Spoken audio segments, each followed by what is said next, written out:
అలా మనల్ని సృష్టించింది ఎవరు అని అంటే ఈ ప్రపంచంలో ఆయన ఒక్కడే ప్రభు అయిన యేసుక్రీస్తు.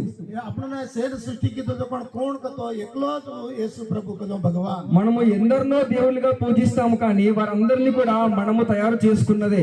आपण कतराय को देवता करांचा पण अनुसे आपण हाती केलेले छ. కానీ మనల్ని తయారు చేసిన వాడు మాత్రం ప్రభు అయిన యేసుక్రీస్తు ఒక్కడే. पण आपण तयार केलं तो कोण भगवान एकलो యేసు ప్రభు. ఆ యేసుక్రీస్తు అందే మనకు రక్షణ ఉన్నది. ఓ యేసు వడితే आपण రక్షణమా छ. ఈ లోకంలో ఉన్న ప్రతి మనుషులు కూడా వారి సొంత ఆలోచనలతో దేవుళ్ళను సృష్టించుకొని దేవుడి నుండి దూరం అయ్యారు. హరి యొక్క మనిక సొంతంగా ఉండు హాతే దేవతా కలే దేవతి దూరవేగి. దాని కారణంగా ఇష్టానుసారంగా జీవిస్తూ పాపంలో పడిపోయారు.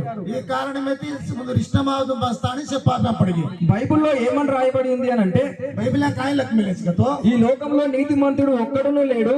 ఏ లోకమా నీతిమంతుడు ఏకబీ చేయి. అందరూ కూడా పాపము చేసి సే పాప करताने దేవుడి నుండి దూరం అయ్యారు అని చెప్పి రాయబడి ఉంది. దేవతి దూరవేగి కతాని లక్ష్మిలేస్. ఈ లోకంలో ఉన్న ప్రతి మానవుడు కూడా ఈ లోకమా చొక్కో హరియక్ మనిక పాపంలోనే పుడుతున్నాడు, పాపమా దూరోచ. పాపంలోనే బ్రతుకుతున్నాడు, పాపమా బచ్రోచ. పాపంలోనే పెరిగి పెద్దవాడవుతున్నాడు, పాపమా వదతాని మోటోవేరో. పాపంలోనే చివరికి ఒక రోజు మరణిస్తున్నాడు. పాపమా ఎత్తాడు మర్జారోచ. ఆ పాపము కారణంగా మానవులకు మరణం అనేది వచ్చింది. ఓ పాపేరు వడితి మణికాన మరణం కజకుండా ఆయిచే. కానీ దేవుడు మానవులను సృష్టించినప్పుడు వారికి మరణం లేదు.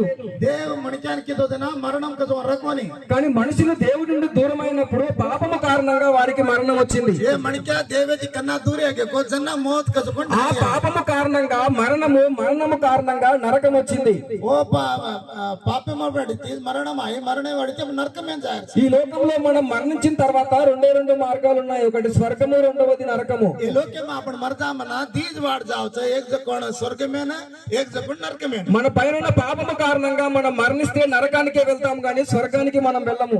ఎక్కడి आपण किती పాపేరు వడి మరజామాతో నరకమేం జామాచ पण స్వర్గమేం జామాని. కాబట్టి ఆ నరకం నుండి తప్పించి స్వర్గానికి చేర్చడానికి ప్రభువైన